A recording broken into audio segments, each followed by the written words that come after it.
This video, I'm going to teach you how to get your striking down. If you're an MMA fighter or even a boxer, okay, it's striking is striking, and your footwork is very imperative.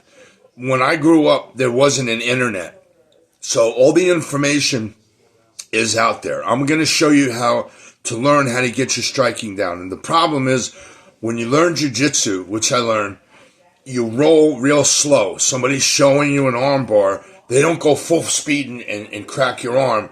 They show you slow, put your leg over here, this, grab the guy's arm. Here, you want this position, hold yourself back. And then, you tap and he goes, okay, you try it on me. And then you go over this and over. There's so many people willing to teach you in an MMA gym if you've never done jiu-jitsu. And you'll learn it because you go slow.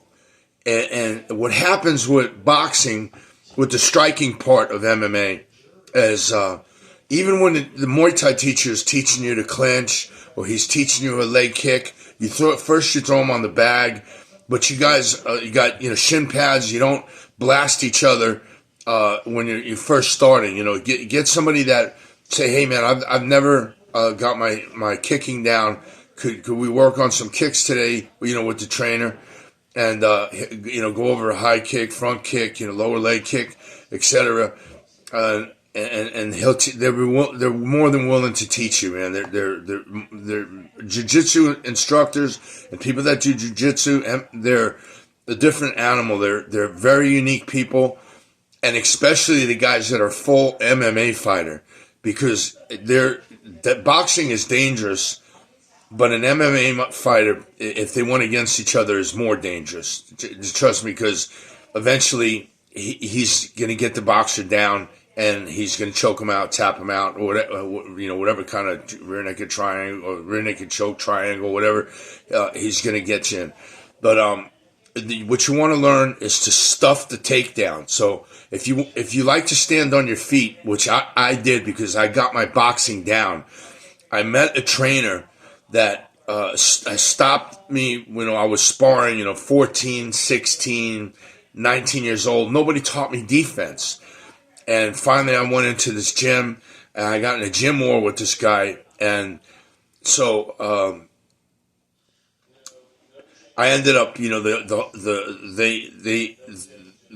said break. But what happened is when I went to go touch gloves with the guy swatted my hand down and came with an overhand right. Bam, bam, 2 shots, hit me clean. I said, oh, you mother flipper. So I went after the guy, and I caught him. I threw really good straight shots, hooks to the body, and I was knocking him out of the ring.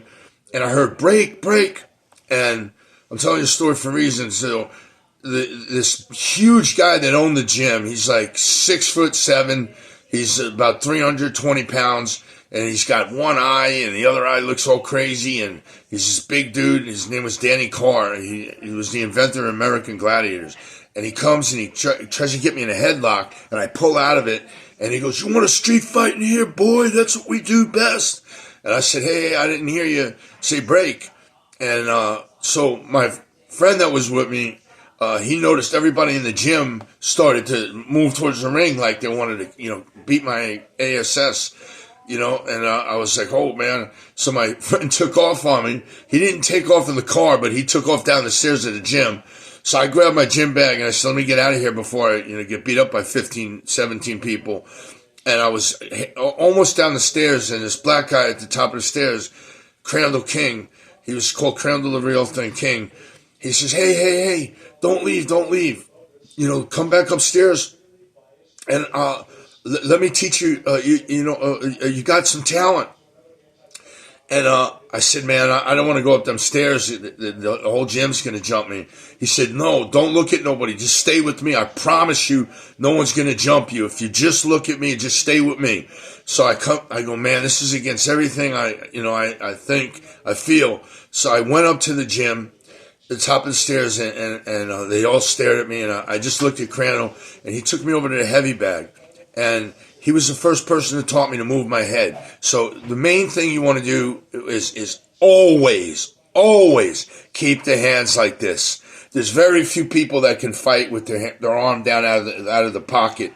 Roy Jones Jr. pulled it off. Floyd Mayweather. There's not too many people. Just trust me. Keep your hands up, okay? Keep them by your cheek. So every time you throw a jab, right, you're tucking your chin into your shoulder. You're throwing that jab. Then the right hand, and notice my hands come right back to my cheek. And then as you're throwing the left hook, your hand comes. You throw the left hook, and then if you want to throw a straight right hand after that, straight right hand. But everything comes back to the cheek. So if you can throw a jab, move your head off to the left, a guy might whizzle right hand by it, and then you can counter him with a left hook. How you stop the jab is slow. The problem is you learn jiu-jitsu slow, and you're learning it. Then all of a sudden you start hitting the bag. Maybe you hit the mitts. Possibly a coach might say, oh, this is how you stop a jab. A jab comes and you just stop it on your hand. But then you get in there with somebody that's, had 15 fights or, a couple pro fights or a bunch of amateur fights, and you start trying to spar with him, and this guy's in, pow, pow, pow, pow, and you don't know how to get out of the way of this stuff, and it's traumatizing, and it could, break your spirit from, being tired to make a coward out of anybody and not knowing what to do when guys know what to do and they're bombing on you. And a lot of times guys, just trust me, will bomb on you. You want to get a guy to say, hey, look, I've never sparred before on my feet. I need to learn my defense. So please go over this slowly. So how to stop a jab. A jab comes, you stop the jab here. A right hand is coming towards you. You take your left arm and you want to stop it with your right arm. But keep this real tight to you. Stop it right here. But you got to keep your eye. It's going to blind half of you. But the right hand's coming. So you stop the jab. The guy shoots a right hand and you trap it here. All right? That's one way of stopping it. And then immediately fire back a right hand. If you can also, a guy can throw a right hand at you and you just slip it to the side. You could go straight down. You could, you could stop it. You could drop back with your feet. There's several ways to do it. But here's just to learn your defense. So you're going to stop the jab. You're going to stop the right hand. And if a guy throws, a left hook on you, right? Just, if either right hook or left hook, just keep your hand tight to your face. If a guy throws a head kick on you, I'm not going to teach you that right now. You got to grab the back of your head because his, foot could sneak in behind your hand and hit your carotid artery and you're going to get knocked on your ass. So remember, stop the jab here. Stop the right hand here. Stop the left hook here. All right? So the left hook comes and this guy's throwing at me. He's throwing a left hook, and you're gonna stop, jab, right hand, left hook, okay? And my hand's always tight to my face.